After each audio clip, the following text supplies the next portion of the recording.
Bonjour, quoi de beau aujourd'hui. Bonjour, ça faisait un petit moment qu'il n'y avait pas eu de review de films, de mangas, de séries, de l'actualité, rien du tout.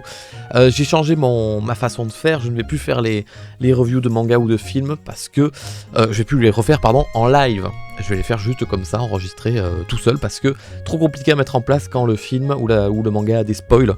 Parce que les gens qui sont en direct sur le live, ils ont peut-être pas envie de se faire spoil, alors que avec une vidéo YouTube, ça sera toujours un petit peu plus simple. On va avoir une strat du coup, quand il y aura des spoils, la strat habituelle de j'affiche un message de spoil, où je lève la main, comme ça les gens se bouchent les oreilles, et quand je baisse la main, il n'y a plus de spoil par exemple. Bref, est-ce que le film d'aujourd'hui est spoilable ? Je sais pas, ce n'est pas une blague d'ailleurs en fait, ce n'est pas une blague. Je suis allé voir un film qui s'appelle Titanic, qui fêtait ses 25 ans, qui a été remasterisé en 3D 4K. Et chose incroyable, j'imagine, j'en sais rien, je sais pas, en fait j'ai pas pris la température, je sais pas si certains sont dans le même cas que moi, mais je n'avais jamais vu ce film de ma vie. Bah je le connais très bien, enfin je connais de nom, t'inquiète pas que je suis spoilé, je connais l'histoire que c'est un bateau qui coule, et je connaissais aussi la fin, du moins la fin du personnage incarné par Leonardo DiCaprio, étant donné que c'est un mème sur internet, cette scène avec la planche, mais il aurait pu monter dessus et tout ça, bref, j'avais beaucoup d'échos de ce film, mais je l'avais jamais vu, j'avais la cassette quand j'étais petit, je sais que ma mère a été fan de ce film, mais m'a jamais attiré, j'en sais rien. Et puis voilà, à l'occasion de la Saint-Valentin, enfin depuis le 8 février jusqu'à hier, du coup, il n'y est plus normalement, ils l'ont diffusé au cinéma, et je me suis dit, tiens, ça serait pas l'occasion de le voir dans de bonnes conditions. Et en fait, je suis allé le voir dans de très très très très bonnes conditions, puisque je suis allé au cinéma, le multiplex de l'Odysseum de Montpellier, parce que c'est une des salles de France qui possède l'IMAX. Je parle souvent de l'IMAX, j'en prends plein la vue, j'en prends plein les yeux à chaque fois que je vais voir un film en IMAX, et je me suis dit, waouh, un film d'il y a 25 ans, qui te mettent sur un écran aussi grand, en IMAX, avec les lunettes 3D, mais je suis trop curieux. Bon, j'oublie à chaque fois que c'est 20 balles la séance, ça pique très fort, mais j'ai reçu un poster du film en échange, c'est le poster, c'est exactement l'affiche qui est juste là, hein, avec écrit Titanic 25e anniversaire, donc bon, c'est toujours ça de cool, merci beaucoup le cinéma. Et donc j'ai vu ce film sans vraiment trop savoir de quoi il parle, mis à part que c'est une histoire d'amour, plus une histoire d'un bateau qui coule, voilà. Et j'ai découvert ça. Le film dure 3 heures, le film dure un peu plus de 3 heures, 3 heures et quart. Je n'ai pas vu le temps passer. Je vous parle, ça doit faire bizarre, hein, si jamais vous avez vu le film depuis 25 ans, je vous parle comme quelqu'un qui découvre le film qui venait juste de sortir. Et justement, c'est très drôle comme situation, j'ai à la fois pas eu la sensation que le film c'était un film qui était sorti il y a 25 ans, parce que le film est étonnamment bien fait, visuellement joli. Il y a pas mal d'effets spéciaux où tu te dis, ah, bah là je reconnais la patte graphique artistique des vieux films de l'époque, mais ça se regarde. Il y a des moments où, voilà, c'est souvent les plans de vue du bateau vus en large qui navigue sur l'eau comme ça, où tu te dis, t'essaies de deviner un petit peu comment ça a été fait, et puis la caméra, franchement la caméra a des beaux mouvements, elle passe au-dessus du bateau, elle filme les personnages comme ça, c'est vraiment très très joli. Et quand vraiment elle s'éloigne très loin, on voit que les personnages au loin je sais pas, on dirait des simulations, je sais pas comment ça a été fait, je me suis pas renseigné. On voit des fois que c'est mal fait, parce que c'est l'époque, mais c'est complètement acceptable. Et à d'autres moments, j'ai été très très surpris de la qualité visuelle, et là aussi j'aimerais me renseigner plus que ça, j'aimerais prendre du temps pour essayer de comprendre comment un film fait il y a 25 ans, peut-être remasterisé. En fait, il y avait, surtout au début du film, je vais te raconter un petit peu l'histoire après du film, si jamais tu connais pas, au début du film, il y avait vraiment c'est même pas des gros plans que je peux appeler ça, c'est vraiment voilà, les personnages sont filmés comme ça, tu vois, vraiment extrêmement gros plan. Et le début du film te met en scène une très très vieille femme, et tu vois tout, je dis pas que tu vois tout nettement, les rides, les creux sur le nez des points noirs, les petits poils, des petits poils clairs invisibles sur la peau, vraiment, il y a eu des scènes où j'étais ébahi, et juste, je me posais la question de comment c'était possible d'être fait quand ton matériau d'origine a 25 ans, et il y a 25 ans, je ne sais pas en fait, on filmait pas avec des caméras non plus incroyables, mais peut-être que si, et peut-être que les caméras d'il y a 25 ans étaient assez performantes pour se dire on peut retravailler l'image 25 ans après, je sais pas. Bon bref, c'est un autre sujet, si je commence à partir sur ce sujet-là, la vidéo va durer une demi-heure.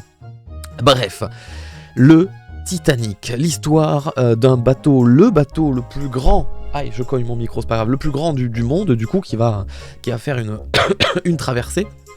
Avec à l'intérieur plus de 2000 personnes, si je me souviens bien, du coup. Et on va nous raconter l'histoire de Rose, que nous avons juste là, sur l'affiche, qui fait partie de la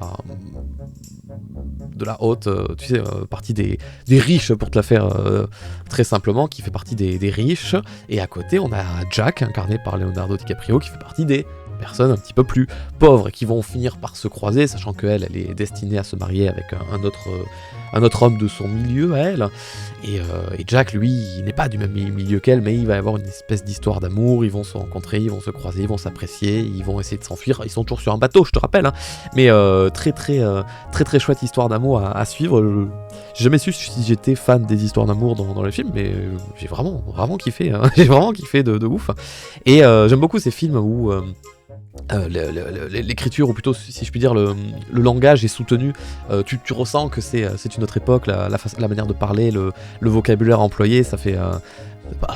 aujourd'hui on dirait que ça fait snob, mais ou bien que les personnages sont snob, tu me diras, mais j'aime beaucoup les vieux films comme ça, parce qu'ils ont vraiment un vocabulaire qu'on retrouve plus réellement aujourd'hui, et donc... cette croisière en bateau, sans spoil évidemment, ironiquement je veux dire, est amenée à percuter un iceberg. Et c'est marrant parce que dès le début du film, en fait, je n'avais aucune idée de comment débute le film, en fait, démarre le film. J'étais persuadé que le film c'était uniquement l'histoire du bateau. Et non, en fait, le film il commence avec une équipe de chercheurs qui va sous l'eau avec des espèces de petits sous-marins pour chercher l'épave du Titanic et chercher des petits trésors dans le Titanic et tout ça. Et donc en fait le début du film se passe bien longtemps après l'histoire du Titanic. Et l'histoire met en place Rose, justement, mais très vieille, puisqu'elle a survécu au Titanic, du coup, et qui va te raconter l'histoire du Titanic. Et moi je savais pas du tout que c'était ça, j'ai trouvé que c'était très bien amené, et c'est drôle parce qu'en fait dès le début du film, on te spoil tout ce qui va se passer. Genre pendant le début du film, il y a une espèce d'ingénieur qui te fait une simulation sur un ordinateur du Titanic. Ouais, le Titanic était comme ça, il a percuté l'iceberg, donc l'eau elle est rentrée à l'intérieur du coup, et du coup il a chuté de devant, ça a emporté le truc, mais là ça s'est coupé au milieu à cause du poids, et puis après c'est reparti. Et dès le début du film, on te spoil tout ce qui va se passer pendant les 3 heures, et c'est pas con du tout, parce que pendant toute la durée du film, je savais ce qui allait se passer, exactement comme il a expliqué, donc je savais que, bon, à partir du moment où l'iceberg il percute la coque du bateau, je savais que l'eau allait rentrer, donc les premières, j'ai pas les termes exacts, je m'excuse, mais les premières salles à l'avant du bateau en bas allaient être inondées, et en fait, pendant la première heure et demie du film, le film prend le temps de te montrer exactement qui habite où. Donc les gens de la haute qui habitent en haut, les gens un peu plus pauvres au 3e, les cuisines, les chambres, et puis les gens dans le moteur en bas, tout en bas du coup, qui font marcher les turbines, et puis le capitaine qui est en haut et tout. Et donc je savais que du coup, vis-à-vis de ce que j'avais su au début du film, que ça allait être les gens sur les moteurs et tout ça, qui allaient prendre l'eau et tout ça, et en fait je savais ce qui allait se passer, et le film me montrait ce que je savais déjà, mais c'était pas du spoil en mode, oh non, je le savais déjà, c'était limite très agréable. Et donc voilà, et donc il y avait aussi cette histoire où le bateau allait être amené sous l'eau, mais tellement il est lourd qu'il allait se couper en deux et être de nouveau emporté comme ça. Et donc j'attendais aussi le moment où il allait être coupé en deux, et c'est arrivé. Et c'était très intelligent, c'était très ingénieux de dès le début du film nous dire exactement tout ce qui va se passer avec le bateau, pour que quand tu es impliqué dans l'histoire et qu'on te raconte la petite vie sur cette croisière et tout, au moment de l'impact, au moment où l'accident arrive, là le compte à rebours est lancé. Parce que dès le début du film, l'ingénieur a dit « Ouais, j'ai étudié le Titanic, à partir du moment où il s'est cogné à l'iceberg, il y avait pile que, je sais pas ce qu'il a dit, 2h10, 2h, je sais plus quoi, avant qu'il coule et tout ça. » Et là, paf, compte à rebours lancé. C'était très intéressant comme manière de faire, et je m'y attendais pas, parce que même moi, au début du film, avant que le film commence, je me suis dit « Bon, ben, spoiler, je connais déjà le film, il va couler. » Et en fait, le film te le met en place dès le début. Et je trouvais que c'était très intelligent. J'ai pris une claque avec ce film. Moi, je suis pas parti en mode ça va être incroyable, et je suis pas parti non plus en mode ça va être de la merde. Je suis parti en mode bon, on verra bien, mais ça reste un vieux film, faut que je m'y fasse. Rien du tout. Ce film, mis à part les quelques effets spéciaux, comme je t'ai dit, que ça peut piquer l'œil vite fait, mais tu l'acceptes très facilement. Ben, franchement, il sort aujourd'hui le film. Moi, ça me choque pas. Et je me suis régalé. J'ai pas vu le temps passer, j'ai pris une claque, et Et bien, à partir du moment où il y a eu l'impact avec l'iceberg, le rythme a décuplé et j'étais à fond, en panique, et j'étais pas bien. Il y a eu plein de moments pendant le film où j'étais en mode bouche bée parce qu'il se passait des trucs, je me suis dit mais là c'est foutu, c'est mort. Là, c'est foutu, c'est mort. Le moment où Jack il a enchaîné avec les menottes, pour moi, quand la fille elle vient, elle a déjà l'eau comme ça, elle dit je vais chercher de l'aide, elle repart, elle a l'eau au niveau de la poitrine, je me dis mais quand elle va revenir, elle aura c'est fini. C'est terminé. J'y croyais pas. Il y avait plein de moments comme ça où quand il y avait la grille qui était fermée, qui devait récupérer les clés qui étaient sous l'eau. Oh là là, mais en fait, il y a eu trop de moments de pression. Et puis le voir sur un écran aussi grand en IMAX, c'est ça le truc. C'est que je pense que si je l'avais vu en streaming sur ma télé, ça aurait pas du tout eu le même impact. Et c'est pour ça que je suis trop content de l'avoir vu dans les meilleures conditions. Parce que vu sur la télé, je l'aurais vu, j'aurais été ouais, cool, coolos. Mais là, le son à fond, putain, le son du cinéma était tellement fort et. Il y a eu des moments où, quand Rose elle se balade dans le bateau et que le bateau il perd de son éclairage, et ça fait des flashs.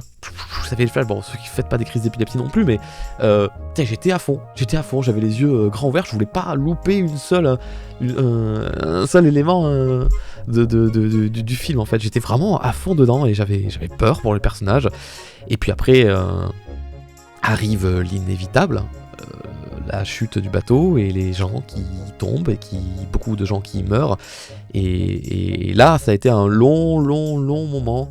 Le film c'est prendre son temps, putain, le bateau il coule et il coule pendant franchement je suis curieux de voir combien de temps il coule en fait je suis curieux de savoir à partir du moment où le bateau frappe l'iceberg jusqu'à ce qu'il ait coulé, combien de temps ça dure en durée de film, parce que franchement je sais pas, ça a dû durer plus d'1 heure en vrai, et c'est 1 heure non-stop de stress, de panique, et tu sais ce qui va se passer, et tu te dis, mais quand même, j'aimerais qu'il y ait un autre dénouement, tu vois.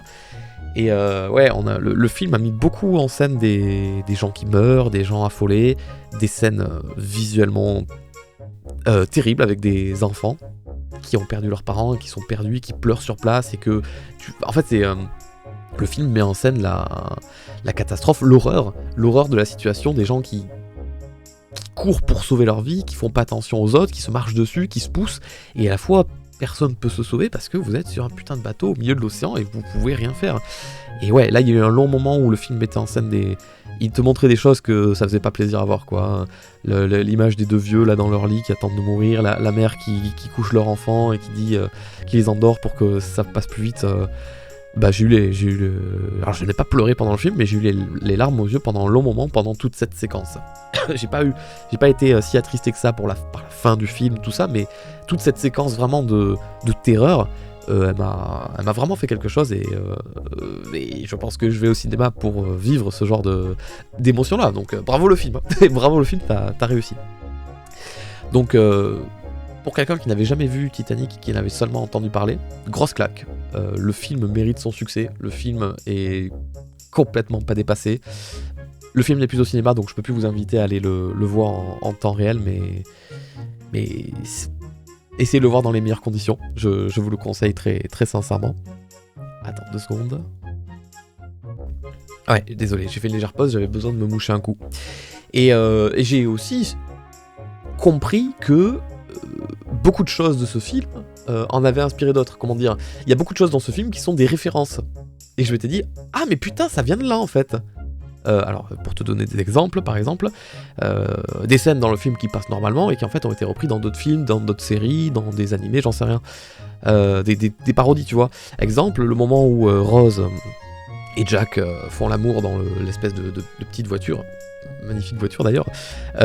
Cette scène où en fait la caméra, on ne voit rien, mais la caméra passe à l'extérieur, il y a beaucoup de buée sur la voiture et on voit une main à la vitre qui descend comme ça. Et en fait cette scène, je l'avais déjà vue être parodiée dans autre chose, mais sans savoir que, peut-être dans les Simpsons, j'en sais rien, mais sans savoir que ça venait de là. Un autre truc où je me suis fait cette remarque, c'est quand tout le monde est affolé, quand tout le monde veut partir dans les bateaux et tout ça, il y a 4 musiciens avec des violons comme ça qui jouent de la musique, qui jouent des belles musiques pour essayer d'adoucir les gens, mais les gens sont affolés, ils courent partout et tout. Et à la fin, il y en a un qui dit, je sais plus exactement c'est quoi la réplique, mais un truc du genre, mes amis, ce fut un honneur de jouer avec vous ce soir, quelque chose comme ça, alors qu'ils savent qu'ils vont mourir. Et cette réplique aussi, je me suis dit, ah mais putain, c'est pas la première fois que je l'entends, je l'ai déjà vu dans d'autres films. Et il y avait un autre truc comme ça où je me suis fait la réflexion. Et je me suis dit, putain, mais en fait, ok, la culture, quoi, du coup. J'ai compris qu'il y avait plein de références dans ce film que j'avais déjà vu ailleurs. Bref. Que dire de plus vraiment, tellement une grosse claque que j'ai pris, et je pèse pas mes mots, et je le dis pas parce que, Titanic, tout le monde aime, j'en sais rien. Non, vraiment, pour te le dire, après moi sur la route, j'étais un petit peu... pas chamboulé, mais j'y repensais et tout, et cette nuit, j'ai pas arrêté de rêver du film, et puis je me réveillais, et puis je m'endormais, puis je rêvais du film, et tout ça, ça m'a un petit peu marqué dans l'esprit, voilà. Donc c'était très très bien, j'ai beaucoup apprécié, je sais pas quoi te dire de plus, j'ai vraiment vécu une séance formidable, je voulais pas quitter la salle à la fin, dès que le générique est apparu. J'étais très déçu parce que dans la salle personne n'a applaudi, du coup j'aurais aimé qu'on applaudisse le film, mais bon, ça c'est pas fait. Et il y avait le générique, du coup, texte blanc sur fond noir, et avec la musique emblématique de Titanic, voilà. C'est ça, le troisième truc que je me suis dit, cette musique vient de là en fait, musique extrêmement connue, et en fait, elle vient de Titanic, et je me suis dit, d'accord et tout, et il te la passe pendant tout le long du film. Et ouais, je voulais pas quitter la salle, putain, ouais, parce qu'à la fin, du coup, la musique était vraiment très très forte et tout, et j'étais en train de comment dire, j'ai vécu un truc fort, et là, j'étais en mode, allez, je souffle un petit peu, je vais pas me lever tout de suite, je souffle, et il y avait tout le monde autour de moi qui se levait, et en fait, j'ai juste apprécié la musique ultra forte, parce que ça aussi, ça fait partie du cinéma, de pouvoir écouter une musique orchestrale à fond, donc j'étais juste assis et je fermais les yeux et j'appréciais vraiment le moment. J'ai vraiment passé un très très bon moment, et j'arrive pas à me dire que ça a duré plus de 3 heures. Vraiment, c'était trop cool. C'était trop bien, donc vraiment très heureux de pas l'avoir vu en VHS, quand peut-être mes parents m'avaient proposé à l'époque de le voir, ou de pas l'avoir vu en streaming parce que je me suis dit c'est un classique du cinéma, il faudrait que je le voie. Vraiment, merveilleuse idée d'être allé le voir au cinéma sur grand écran en 3D. C'était trop cool. La 3D, j'ai été très surpris, l'IMAX qui marchait très bien. Vraiment, je l'ai remarqué pendant tout le début du film. Au début du film, il y a une espèce de générique avec des textes comme ça, donc on voit bien la 3D qui ressort.